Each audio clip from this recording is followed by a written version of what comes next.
I'm going to share with you my journey to becoming vegetarian and vegan, and it all started at a Subway restaurant. I was born in Jamaica and I grew up eating, typical Jamaican diet, curry chicken, curry pork, curry goat, oxtail, jerk chicken, jerk pork, all of the meat-centric diet that we have there.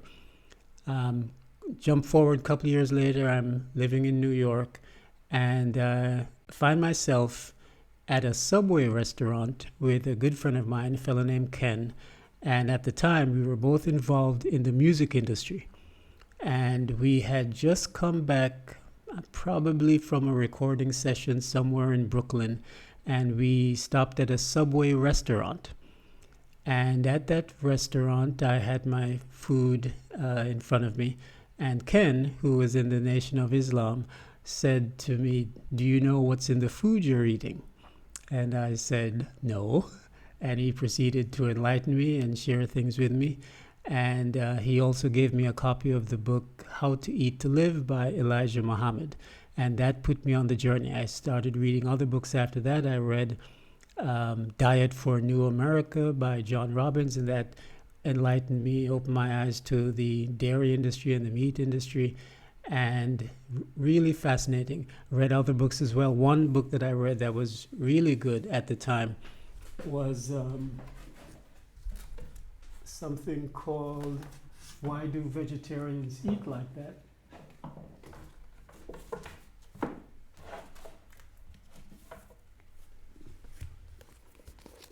Why Do Vegetarians Eat Like That, which is out of print right now.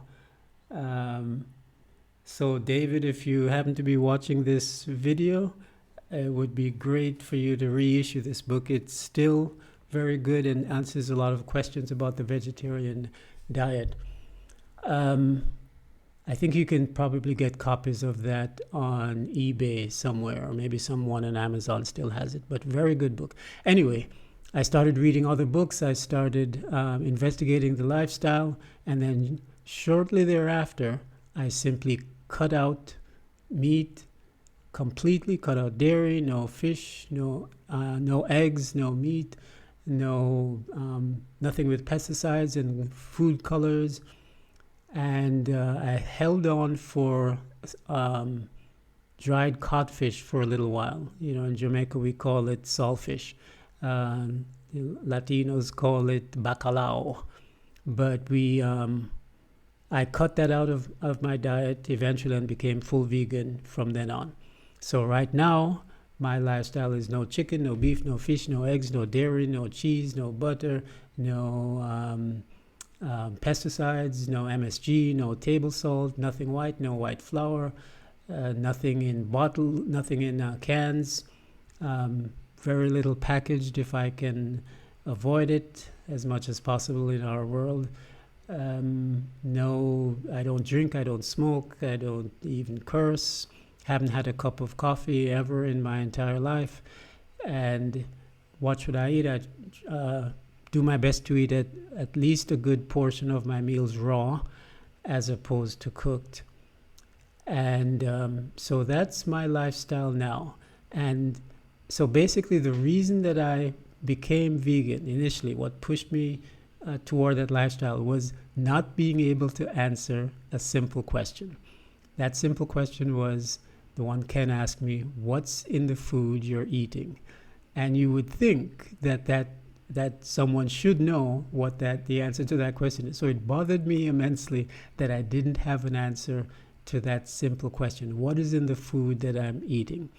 And also I didn't want to be deceived by the current societal structure. What's considered conventional wisdom, what's considered as normal, with the advertising, the marketing strategies of the conglomerates and how they are manipulating our perception of health and of wellness, the pharmaceutical industry, the medical profession. So once you get an understanding of how all of these are conspiring indirectly to guide our thinking in a particular way so as to keep the economy going, then I realized that I didn't want to be manipulated in that way.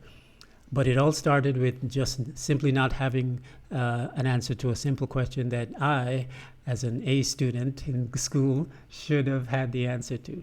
So that's the answer as to why I became vegetarian. Thanks for watching. Let me know what your reasons are. If you are vegan or vegetarian, or if you're simply deciding to eat healthy, let me know what your reasons are in the comments. Really interested to hear it. I'd like to know who's out there watching. Why did you become vegetarian? Why are you doing these different protocols? And share it. I'm sure you'll also get some valuable input from other people as well once people start making the, start joining in the comment section. So thanks again. And also, again, whenever you watch these videos, please feel free to comment, even if it's years later.